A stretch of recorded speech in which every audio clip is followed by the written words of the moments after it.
My name is Mike Bowers. I'm the Center Director for the Ohio Small Business Development Center at Columbus State Community College. I want to welcome everyone to Small Business Breakthroughs. It's a session where we talk to small business owners about topics that should be of them. We talk about a variety of different things, and today we're going to be talking about websites, web presence, and how to build your business through those types of things. So we're excited about that. To get started, I just want to kind of mention the Small Business Development Center. We are based at Columbus State for Central Ohio, but there is a Small Business Development Center near pretty much everybody in the United States. It's a national program funded in part by the SBA. And what we do is we provide no cost to the small business owner advising services. We can sit down and talk to you about your issue and what you're working on and different things like that, and hopefully help you create this successful business that you wanted to.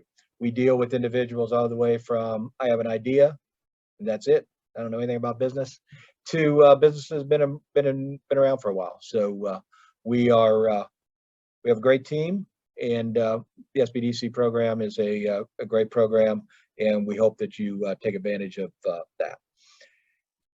We also have a partner in this program that we have been working with for a long time, the Dublin Entrepreneurial Center, and I want to introduce Chaz Frutel to say a few words about the deck. Chaz?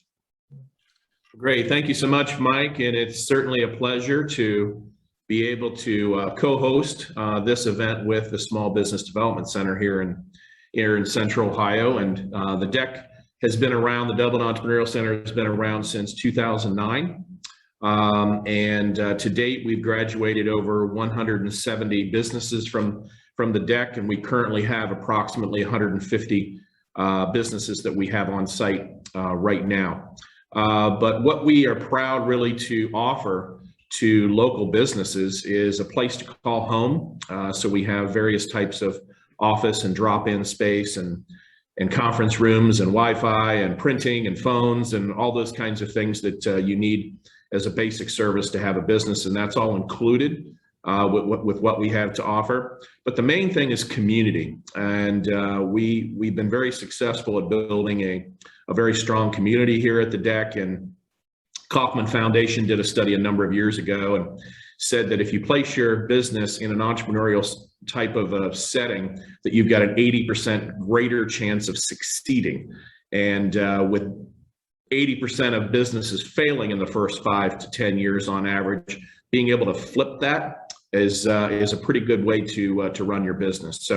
So we've actually had a 93% success rate in businesses staying in business after they graduate from the deck. And we try to keep a pretty good handle on that. So currently it's certainly well over 90% of the businesses that have graduated are still in, 90% are still in business. So we're pretty proud of that. So if anybody is interested in talking to us, we'd love to give you a tour and show you around, see what we can have to offer. But we love having these kinds of programs, and we have a number of them throughout the month. And again, proud to be a part of this with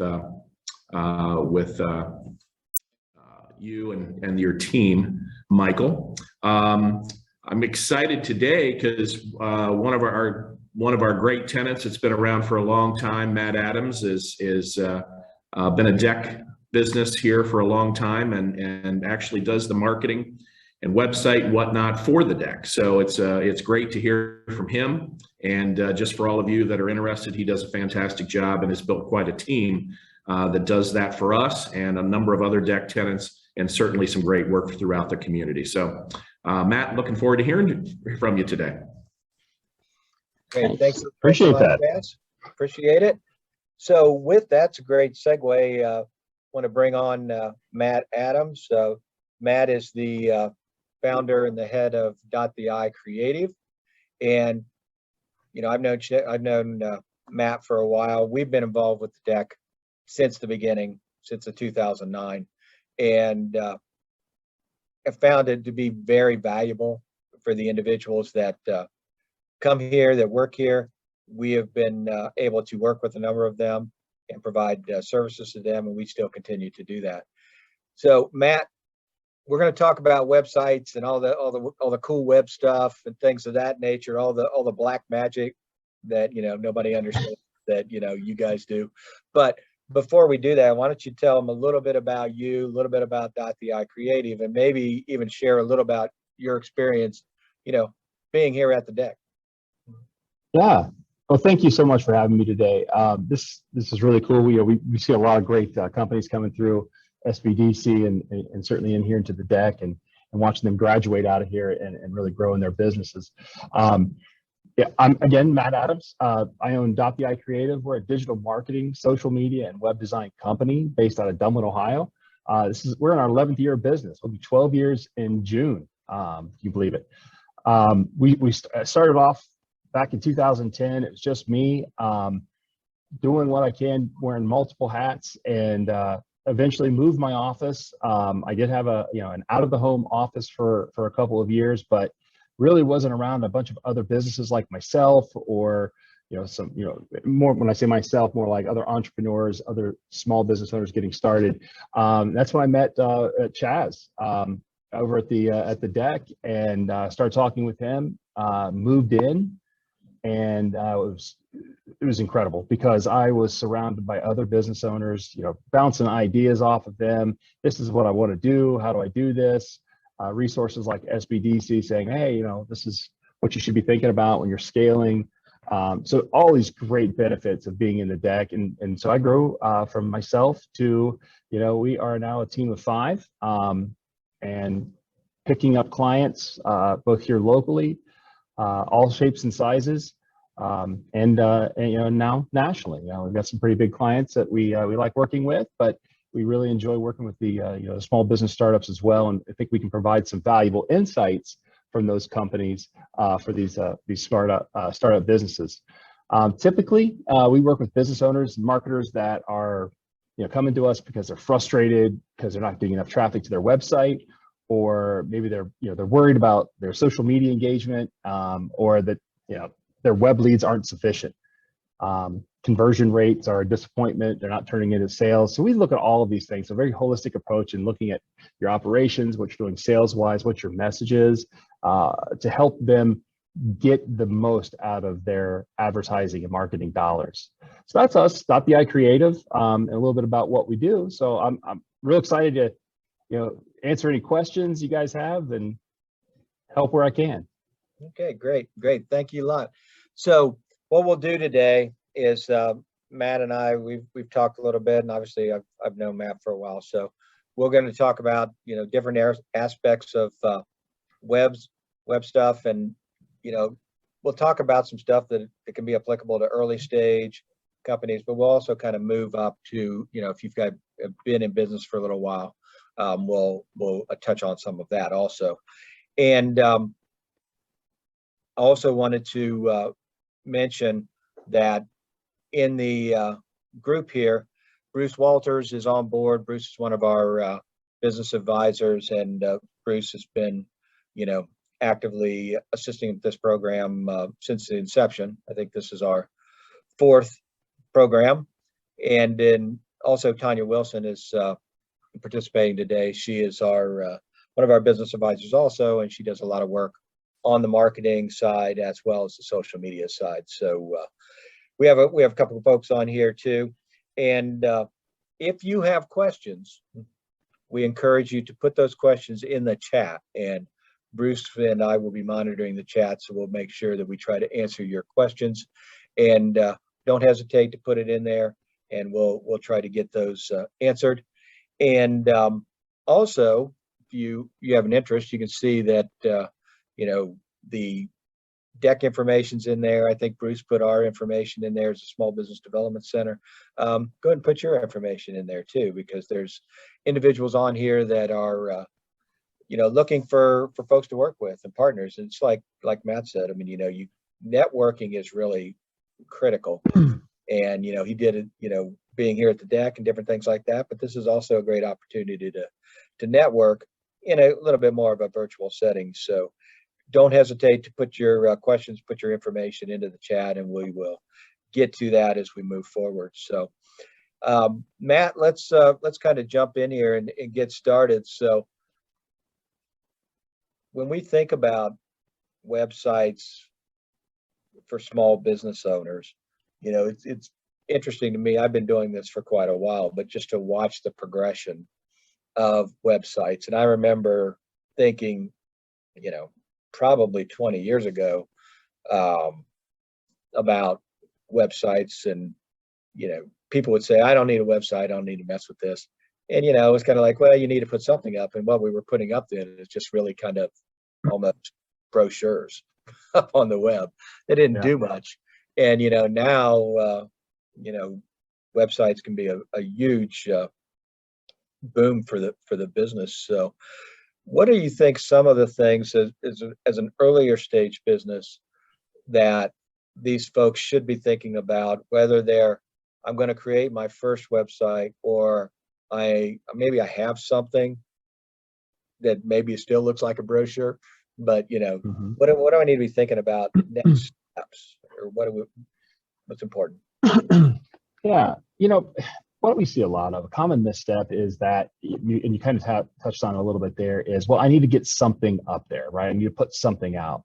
And that's probably the equivalent to tripping right out of the starting gate, because consumers now, certainly in this market, and most, it's going to be your online presence, it's your web presence, whether they're looking to, you know, you're starting to get sales from it. That's how you're drawing sales in, or if it's a referral is going and checking you out, validating you as a business, if they're going to make that next step and set up a meeting with you.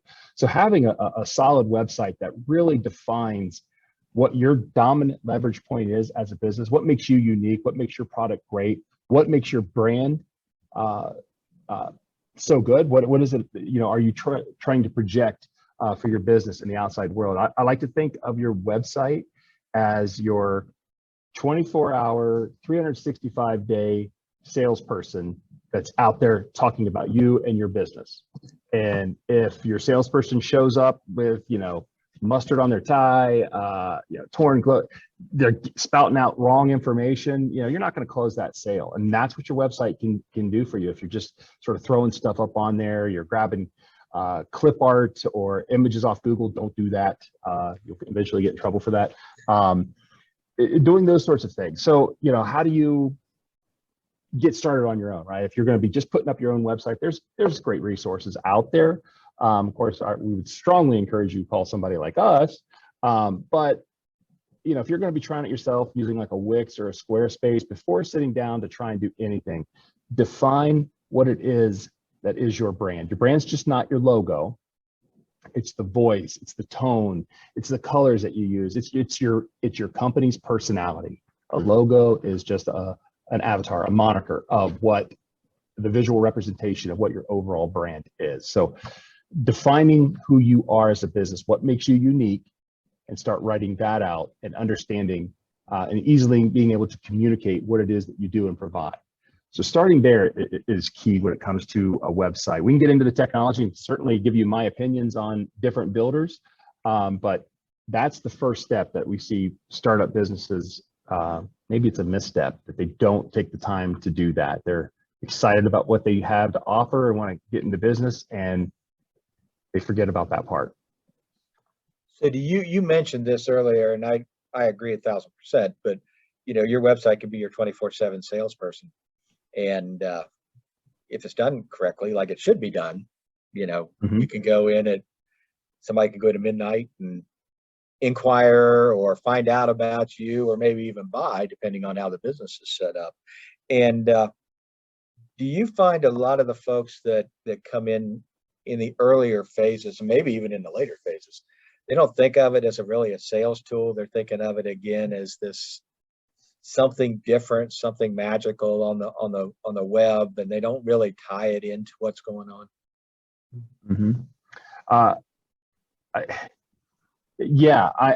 think the one comment that I hear pretty much in every meeting where they're starting off with their, you know, they're looking to either have a website built or redesign one, is well, we don't really get business any other way but referrals. Referrals is how we grow our business.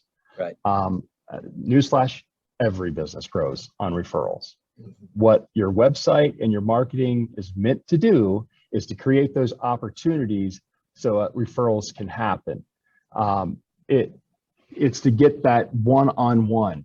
You know, if you're posting out there on social media, or you're writing a blog article, or you're running a commercial, you guys know that the only way you're going to sell that business is if you probably get them on the phone and you're talking about your business, right? Or your salesperson's doing that. It's to create that one-to-one experience as quickly as possible. And your website now, most consumers, they don't want to talk to a salesperson yet. You know, their buying journey is not, I mean, just think about when you go to a car lot, you pull onto the car lot and your sales guy is right on top of you right away. So no one wants to do that. No one wants to take that step. So what they're going to do is they're going to shop you. They're going to get online. They're going to look at your website, get as much information as they can. You don't want to give it all away, right? You want them to actually pick up the phone and call you, but it's incredibly important. So putting your brand out there is absolutely where you need to be. So when you guys are talking to potential clients or people that are actually going to move forward with you, what is the process you go with them before you ever really get to, hey, we're going to do it on WordPress or we're going to do it on something else? You know, you talked about the brand and all of these types of things. Mm-hmm. And I mean, what should an individual maybe that's on this session expect when they're talking to an expert in web development? Well, we'll just cut right to the quick here. Every question comes down to is, well, how much is that going to cost me? All that sounds great. How much is it going to cost? Empower yourself. Know what you define your budget before you step in and talk with somebody like myself. It's just going to save you and them a lot of time. You know, I'm always looking to qualify for that next step to understand what it is that we're going to be able to do for you. You know, a company like myself, a team is going to find you a solution that's probably going to fit within your budget, but which is scary, right? No one wants to really say, well, I've got $10,000 to spend, or I've got $2,000 to spend. Your experience is probably going to be, well, that's exactly how much it's going to cost. It's going to be all of that. You want to build that trust and rapport with your vendor, so that doesn't quite happen. So knowing your budget, that's going to be helpful. You don't have to share it, but know it. Know what you need your website to do for you. How involved is it going to be in your sales process? Is it going to be an e-commerce site where people are going to come in, they're going to order t-shirts, check out, and be done? Okay, well then that's great information for us to know that, well, there needs to be an e-commerce component, a shopping cart, and then we can start putting together a strategy and a budget. What's conversion look like? If you're selling a service, well, we want people to fill out a form or we want them to chat with us. Thinking about all of the components that come in that the website needs to provide. I will tell you, you will want some level of a blog on your website because it's not enough to just build a website. You've also got to find ways for people to find your website, and building content and getting links into your site. Backlinks is an important component.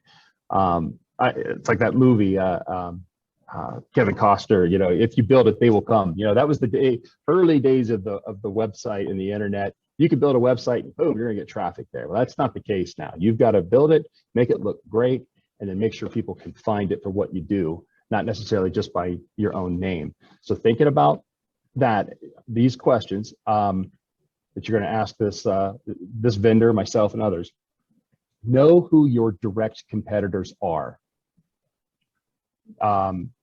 Give us, you know, 2 or 3 competitors that you say, yep, these guys are the most like us and this is what they're doing. What we do as a company is we take that information, we start looking at, all right, well, let's see how their websites are built up. Where are there opportunities that we can capitalize on for your business? We also would take an existing website that maybe we're redesigning. We're going to take that, we're going to put that website into our little black box, and it's going to tell us who is your competitor based on the content of your website. And usually we will find that people are very much misaligned.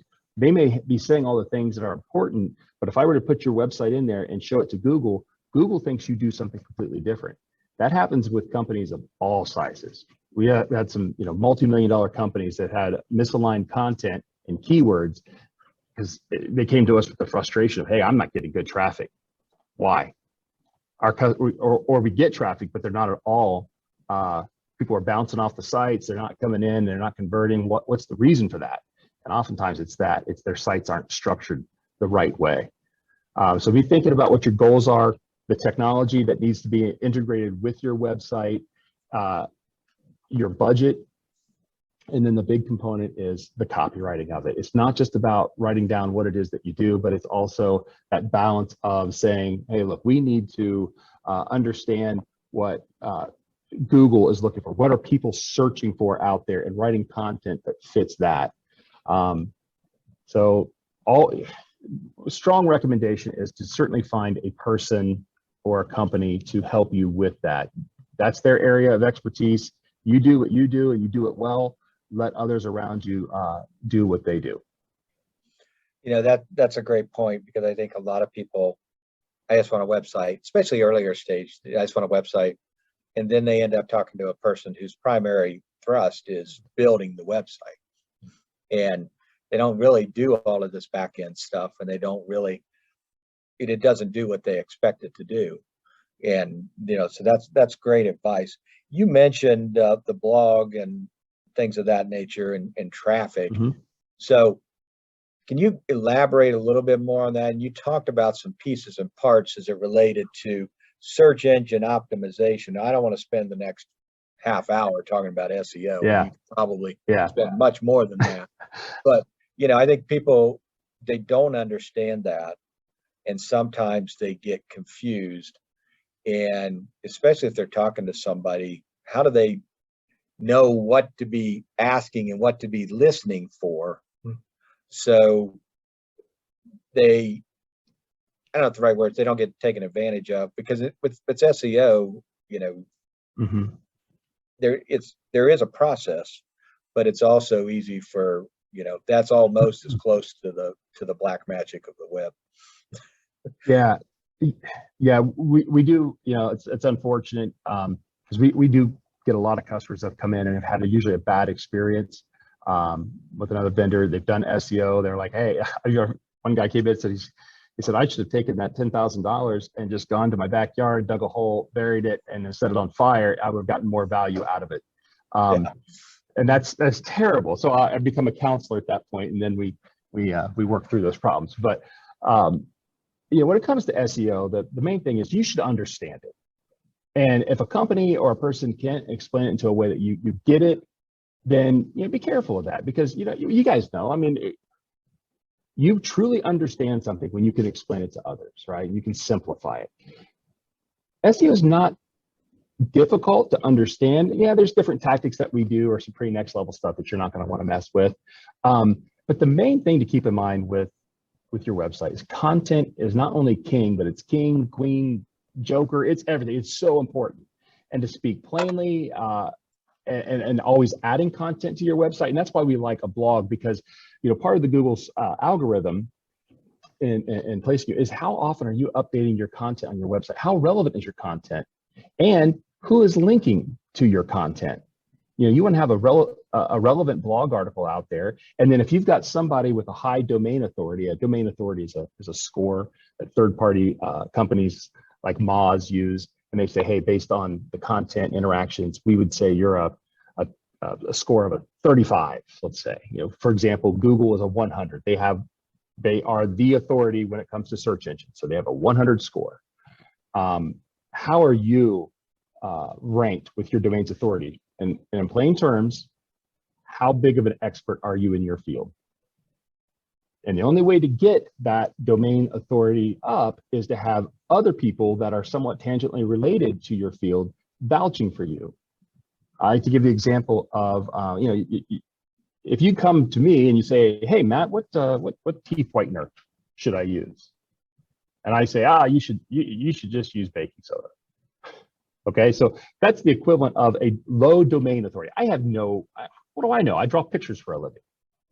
But if you went to your dentist and said, hey, doc, what teeth whitening should I use? He said, you should just over the counter crest whitening strips. So here's this person who has a high domain authority, a high authority. He's probably a 90, and he just linked over to the Crest website and recommended them or spoke to their content. So now Google sees that connection and says, hey, this high domain authority just linked to your content. Well, we want to serve your website up to customers that are looking for teeth whitening supplies, because these high domain authority people are saying, oh, you should talk to the Crest website. They're perfect. Same thing in your world, right? If you're a t-shirt printer, you want other bloggers, you want other people linking to your content saying, hey, when you're designing something, think about this. Provide authoritative content. And what I mean by that is it's not a sales pitch. You got to write content or have somebody write content for you that is helpful, that's informative, that is not trying to sell anything. The subtext is short if you're trying to sell something, but it needs to be treated as such that a news agency could link to it as a source. That's how you raise that domain authority. So when I talk about blogs, that's a great tactic that we'll implement for SEO, as we say, look, we're going to write on these topics because we have found that these keywords are what people are using to find businesses like yours. So we're going to fill that content full of keyword-rich content. So when someone does a search for local t-shirt printers, your website's coming up. So thinking about the blog, and that's like the perfect way to do it. Now, if you're not going to go that route, at least writing content that's relevant and frequent, at least, commit to something, whether it's once a month, once a week, commit to it and stay after it. Write something in the neighborhood of at least 200, 250 words minimum. Images, write about your business. At least doing that is going to help you. Now, if you want to take it to the next level, that's where we start doing keyword research and we start formatting things to optimize it for search to get better results. So when it comes to blogging, at the minimum, write your own content, proofread it. Right. Bruce, if you can reach out to the Crest people and see about getting them to sponsor this episode, I would appreciate it. On it. Yeah. So let's kind of take that, this kind of the prep stuff, the things you need to be thinking about, and talk a little bit about platforms, because there's a lot of stuff out there. There's a lot of platforms out there. Some of them that are templated, that are kind of built for maybe the entrepreneur, the small business owner to kind of do themselves. And then some of them that a little bit more involved, but still really templated, like WordPress or something like that. And then there's, custom coding and things of that nature. So can you kind of talk about that world of platforms and what's what and what does what? Sure. Yeah. Templates aren't, a bad thing. Because if you're really making it your own, you're going to modify those things. Templates are really just getting the structure of the site, how you want it to flow. That's a great place to start. In terms of platforms, you guys have seen, websites for as little as $17 a month. That's the Wix, the Squarespaces of the world. And these are great for simple projects. For first timers, business owners are just trying to get something up, get going. That's fine. But remember what I said earlier about content. Now, if you've got a business though that you're ultimately wanting to grow it, scale it, and then maybe one day sell it, this is an asset that you want to be able to own. Your website is something you want to own. WordPress is a wonderful platform, been around. We used to develop quite a bit on WordPress. We still have many clients still on that platform. WordPress is a CMS. If you're not familiar with that term, it's a content management system.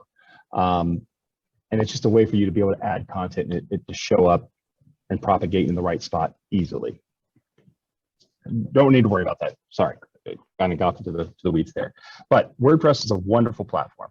Downsides of WordPress is if you're doing it yourself and they say you've got a template, you're going to have to maintain things within your WordPress, like your theme, your update, your template. You have to maintain that. You have to make sure that plugins are up to date, because there's a security update that comes, you know, sometimes 2-3 times a year on WordPress.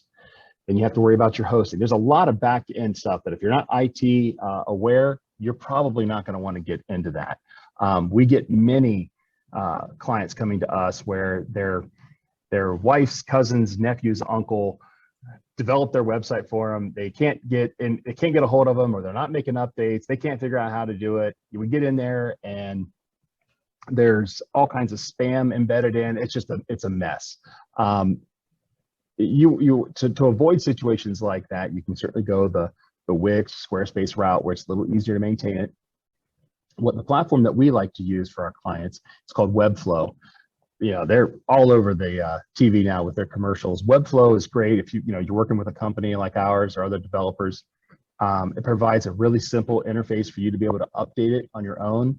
But the tool itself is self-contained. It lives in an Amazon Web Server environment, so they maintain the back end, the server. It's wonderful.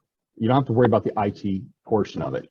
And when done well, companies can build this, like mine. We'll build it, and it's built to scale and grow with you, so that you get to a point where, hey, you're ready to retire, you're ready to move on from the business. You have this wonderful asset, this sales engine asset that is part of your purchase, or it's part of the sell of your business and available for purchase. So thinking about that, stepping back and saying, look, I'm going to do this thing right. So building on a Webflow platform is what we would strongly recommend doing. Okay. Yeah, we've had experiences. I know a number of years ago, we had a pretty large program that we used to do, and we had a WordPress site that was kind of created by another organization, and we were trying to keep it working, maybe the next year or something like that, and hadn't been really updated properly, and we ended up getting a virus maybe week and a half before the event. That's where we were taking registrations on. So yeah, that was a good time. Tanya enjoyed being able to try to clean that up and get that. Well, and viruses aren't exclusive to WordPress. They can happen on any site, but things that you're maybe not aware of, like, okay, maybe you used a really cool plugin on WordPress. It solved a specific problem for you, but it could have been designed by a 12-year-old kid halfway around the world, and he's moved on and he's not maintaining it, and it's created a vulnerability in the site. That can happen most anywhere. Things we like about Webflow is that if we're going to use an integration, it's not going to have the same kind of problem, at least not yet. But having a good partner, someone that you can pick up the phone and call and say, hey, I'm having some issues with the website, or they're calling you and saying, hey, we're noticing some stuff. We're going to take the site down. We're going to put up a maintenance page. We're going to address the issue. Having partners is essential, whether it's web and marketing, whether it's an insurance agent, your banker, a lawyer. Having people that know what they do to support you is key. So can you talk a little bit about, so let's say as you're building the website, but once the website's up and different things like that, Mm-hmm. how does the website then play along with your social media? Well, I think the social media is a tentacle, a marketing tentacle, right? It's just like running a TV ad, a radio spot. It is communicating your brand to the world, and maybe ultimately they're going to come back to your website. One of the things we like to encourage people not to do, and you'll see this in a lot of templates, is you'll see social media icons at the top of the website or throughout, right? That encourages you to click on it. Well, you got the customer there. Don't send them away. They're there. That's where you're going to convert people. The thing to keep in mind with social media is that it is a brand awareness tool. You're not going to, if you're relying solely on social media to drive sales, you're most likely going to be disappointed, because that's not what it's meant for. People aren't actively using social media to shop your product or to find your service. Sure, there are people that will say, hey, I'm looking for recommendations, and people will say, oh, you should try .bi Creative, click on that link and they come over. Yeah, that's wonderful. But for the most part, think about how you utilize social media. You're scrolling looking for pictures of your friends' kids. You're just enjoying it. You're not actively shopping. So if you think you're going to be using social to get out there and say, I'm going to capture these people, you're not. So speak to the brand, speak to, offering great advice. Sure, you can talk about your services that you provide, but you can do it in a meaningful way. And just because maybe your teenager or cousin is on social media a lot, and so they know how to use that tool, doesn't necessarily mean that they're qualified to run your social media campaigns. Good copywriting is key there. Understanding who your customer is, understanding who you are as a brand, and putting that out there. It's difficult to do, and you want to find somebody that can do that well. Yeah, absolutely. Tanya Wilson, who's on here, she does a social media training program, but it's, I think some people come in thinking, okay, well, she's going to tell me how to use Facebook. Well, what she's going to do is she's going to talk about the strategy and everything you've kind of talked about on the web, and we talk about on the social media, and then how it connects to your website and how it does play with your brand and your goals and, your conversion strategy and all of that. Yeah. And, not all solutions mean you need to hire somebody. I mean, I know there's people out there that are going to be like, look, we don't have budget. I'm going to have to do it myself. Make sure you use tools to understand what you're ultimately trying to do. We talked a little bit ago about goals, setting your goals for your social. Start there. I have resources on my blog about creating engagement with Instagram, or different tips, things that you can do. Become a student of it. And if you're going to be writing your own. So there's tons of resources out there if you're going to ultimately be the one to do it. That's a great point. That's a great way that people should be thinking about themselves, really, is, become a student of what you're trying to do here. So, there's all kinds of great resources on Google, on YouTube, that you can go and get some understanding of what is involved with building the website, building your brand, tying everything together, everything we've kind of talked about at this point. It's much easier just to come and say, Matt, tell me everything.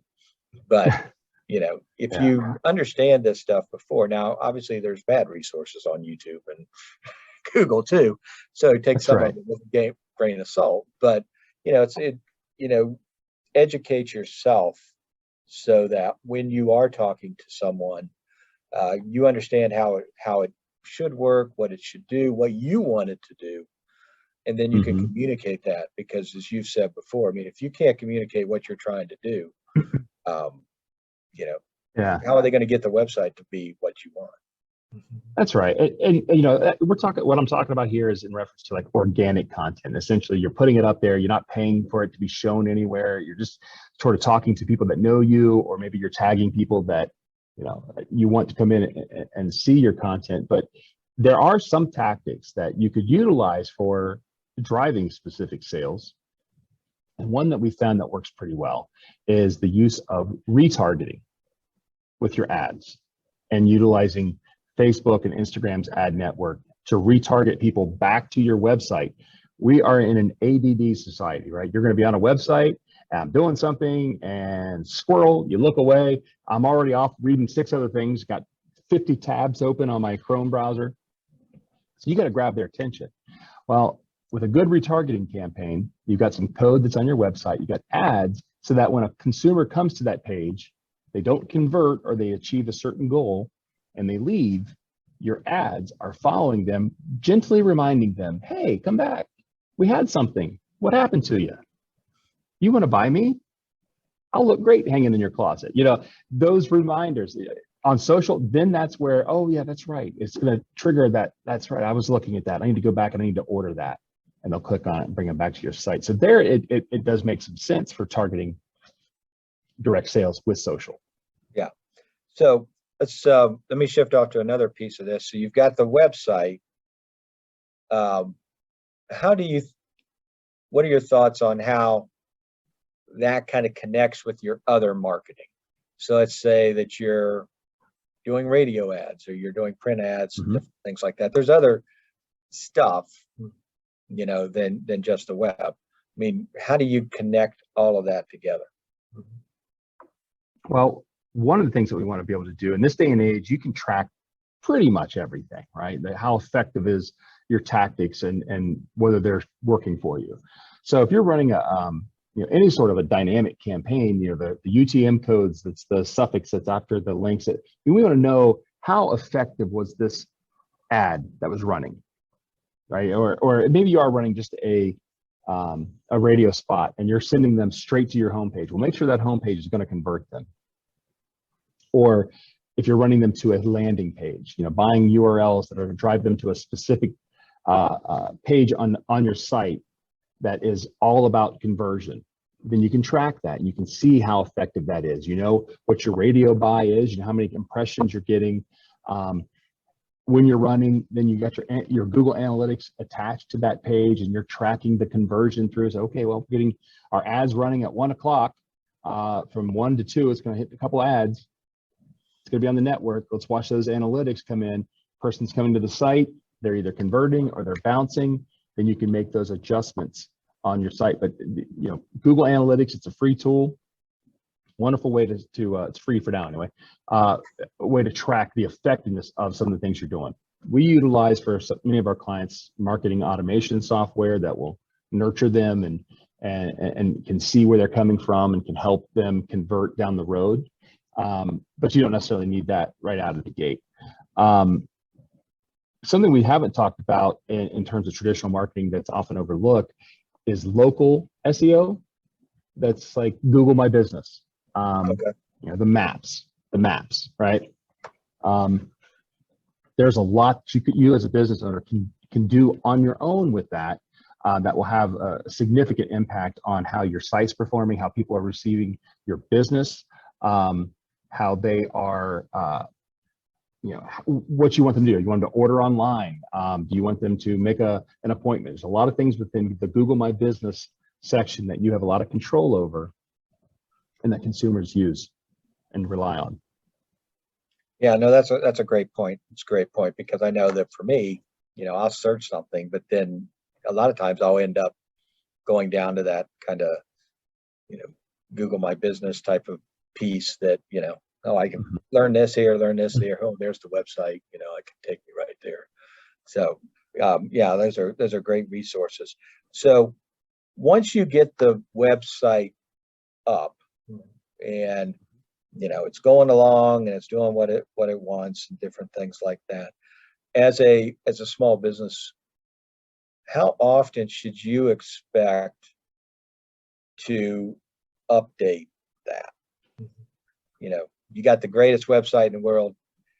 10 years from now, if you haven't done anything, it's not the greatest website anymore.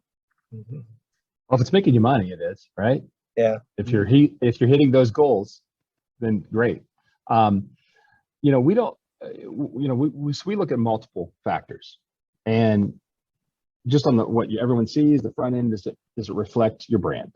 Does it solve that? Have you, over the past few years, has your company grown? Have you pivoted a bit? Does your website reflect those changes? So just visually and the content, you may need to keep that updated. A company, and we're looking at how you're showing up on search engines. We're going to review keywords on a 6-month rotation. We want to see how we're performing because it takes about minimum 90 days to 6 months before you start seeing the effects of your organic search results being impacted by what you've done with keywords and content. So every 6 months, we're going to look at those keywords and making sure you're properly aligned for searches. So you're going to be on your website often, and you should be on there often, adding content. If you can do it weekly, great. At least once a month, you got to be doing something. That's why we say do the blog, add a blog in there, put content, download from your brain, some knowledge and put it onto your blog site, or find a company to write some content for you. So maintaining your website with content is the easiest thing that you can be doing. Really just comparing the traffic the conversion to your overall business goals that you started off with. Hey, this is how many sales we want to be at. In order to get sales, what's my closing ratio? How many sales and opportunities or how many opportunities and leads out there are we converting them to sales? What's that percentage look like? Okay, well then I need an X number of potential opportunities out here in my pipeline. So is your website generating those numbers? And if not, why not? You will always be looking at your competitors. When we provide information to our clients and we tell them, hey, this month you should be focusing on these particular keywords. Many of our clients will just say, okay, we trust you. But what we like to do is we show our homework and we say, all right, this is what we think you should be doing. And the reason is competitor A is doing this, competitor B is doing this, and they're missing out on this opportunity. So we can come in here and swoop in and grab this segment of traffic. So always looking to see what your competitors are doing at the same time as to what you're doing. You can make really smart decisions if you have all the information. So strategically, always be looking at your competition and being objective and looking at your own site. Yeah, I think that, what's interesting is in what you just said is I think a lot of people, they don't really grasp this conversion concept that really things actually do convert. And there are metrics that are not, clicks and bounce and all that stuff. I mean, that's all important. But at the end of the day, what's it doing for you? Is it making you sales? Is it doing what you want it to do? Is it clear to somebody when they come to the site what you as the owner want them to do? And are you leading them or helping them, kind of figure it out? Or is it just, hey, I got a bunch of pages and I'll, go figure it out. So I think it's really, it's important for the small business owner or the folks within that business to really be thinking about,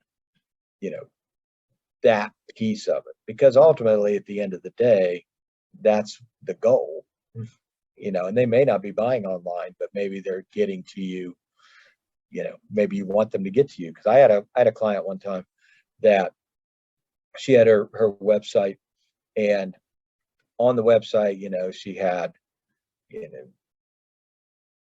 email and, you can contact and this, that, and the other.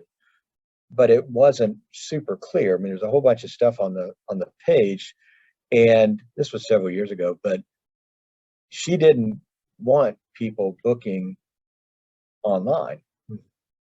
She wanted them to call, and there were specific reasons for that. And on her website, her phone number was hidden, up in a corner, so we started talking about it. And it's like, well, if you want them to call, why don't we put your phone number in the middle and make it stand out? Because you're trying to help, and you want them to, they want to use your services. How do they do that? Yeah. You want to provide as many opportunities for people to contact you how they want to contact you. But I will say that by and large, you see the most conversion to customers when you can get them on the phone.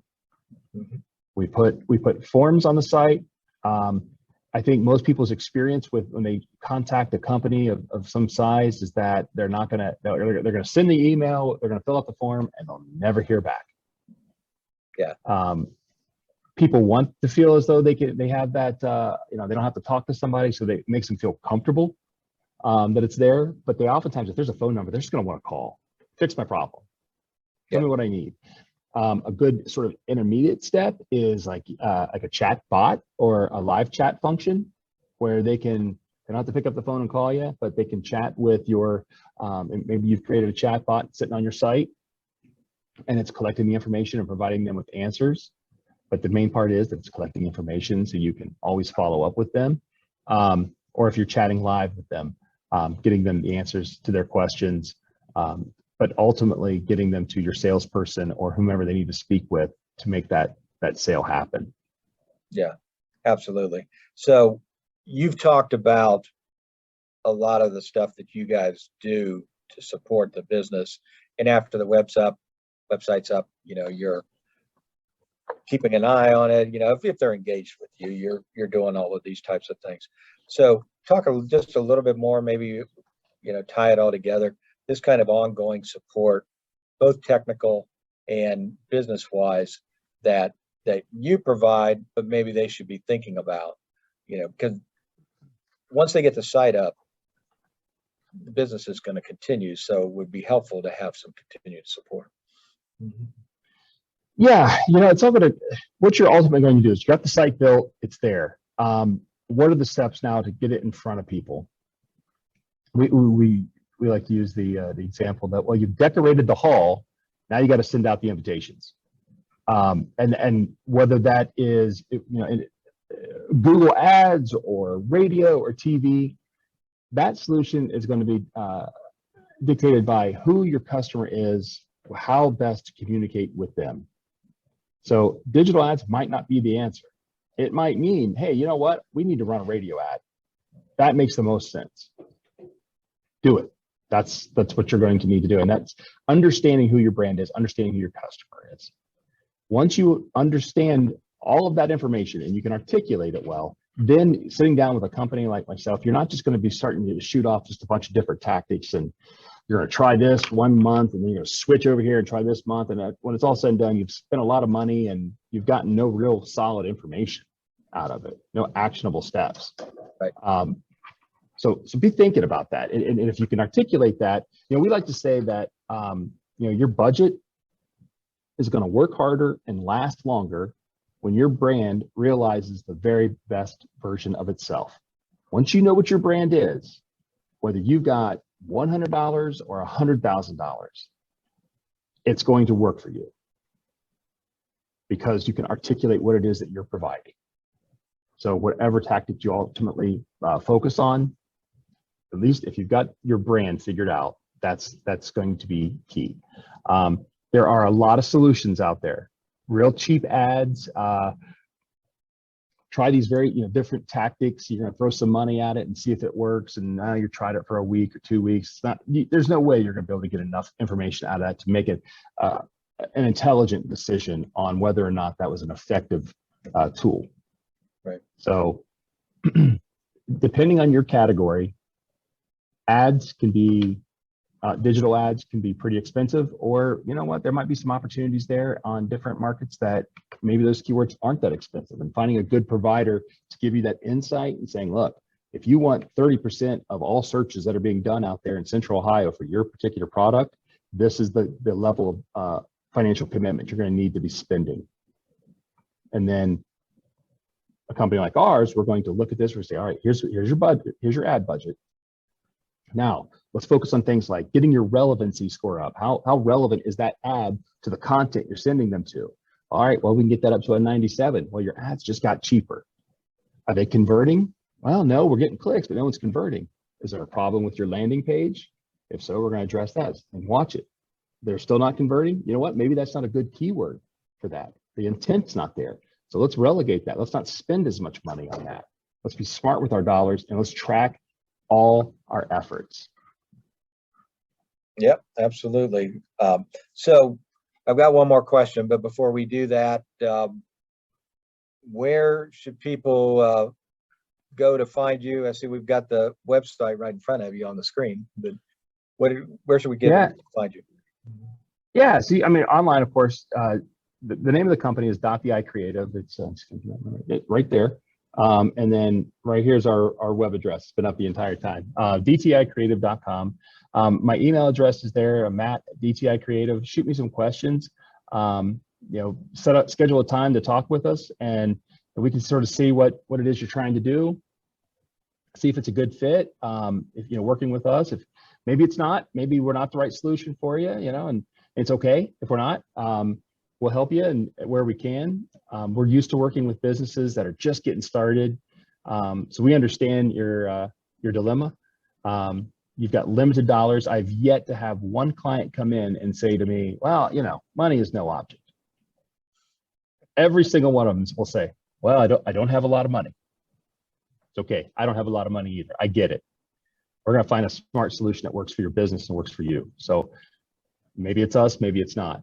So dticreative.com, check us out. You see some of our work. If anything, go to our insights, which is our blog. great information on there to help you guys. Yeah, we'd love a chance to talk with you. Good, good. So in closing, the question I like to ask, all the guests on here. So we have to make some assumption who all's on here, but between now and midnight, what is one thing that you would recommend that they do to help improve, their business, but specifically kind of tied to what we've been talking about? Well, I think, doing some research and perform an assessment of your own brand, tap into your inner schizophrenic, be objective and look critically at yourself and your business. And then, so make sure you can articulate that. That shouldn't take you long. And then just pop over to Google, do a search for what it is that you do. Not who you are, but what you do, and see where you're showing up. Or if you're just getting started, see who is showing up. And then start writing down your plan of action. If you are in business already and you've done this, things are going good, some stuff that you can do today is get into your Google My Business account, make sure all the information in there is accurate.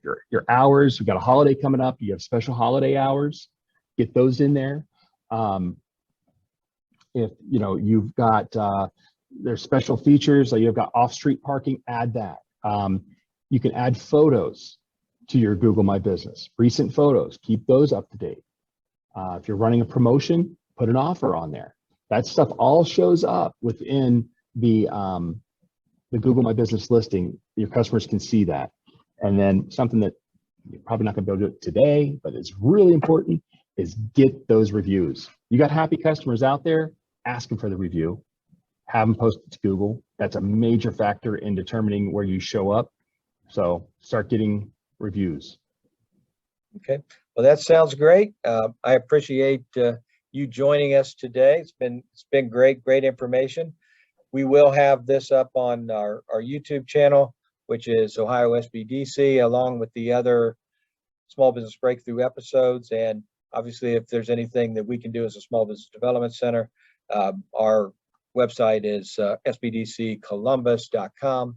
We would love to see you there. I want to thank Matt for everything he does. And, I want to thank your team for the work that they do to help us promote this, because again, this is in partnership with the deck.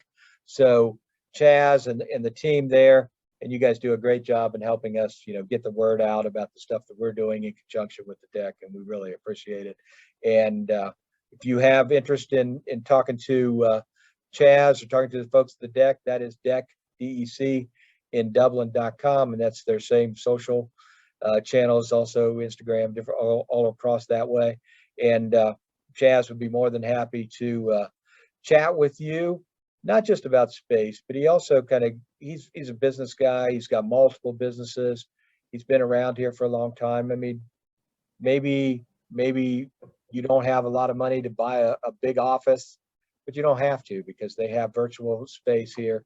And it's a great resource, and the networking and the ability to connect is really important. So we value our relationship with the deck, and we're looking forward to continuing that as we go forward. So thank everybody for attending today and participating today, and we look forward to seeing you all again soon. Thank you very much.